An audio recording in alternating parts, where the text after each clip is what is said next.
Кои са трите неща, без които една държава не може да съществува? Образованието. Без него сме загубени. Спорта. Обликът ни пред света. Културата. Помнете обичаите, не забравяйте дедите си. 100 каба гайди в Балкана да звучат, най-великия народ, победите ни да блестят. Аз знам, че във веки и веков няма да паднем, пред никому на колене не може да застанем. Аз знам, че юнашко ми сърце е велик народ, победи славни да блестят, да извикаме България да живее. Хайде, викайте всички да изкрещят. Рода се казва Дул, а името Кубрат. Историята за снопа, всеки как е брат за брат. От стари силен род. Ти се появи, с чук земя удари, българите то откри. Могъщата сянка на Балкана да блести. Имало е тъмни нощи, предстоят светлите дни.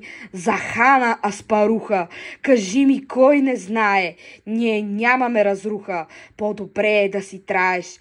Апостола на свободата, Васил Левски, безстрашната дружина и схемите комитетски.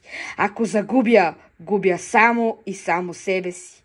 Ако спечеля, цял народ печели, най-големия си. Нашето небе е тъй дълбоко, нашите звезди са тъй големи и земята наша е безкрайна, а се сбира цялата в сърце ми. Коя земя от България е по-пъстра и богата? На изтока светлика и на юга аромата. Горите ни са пълни с хармония и хлад, долините с трендафил, а реките с благодат. Земята ни е малка, брат, като човешка длан.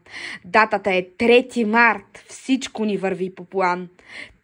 Таню войвода и неговите славни стъпки. Смърт или свобода, напред върви, аз ще съм първи. Красива си родино и богата с природа.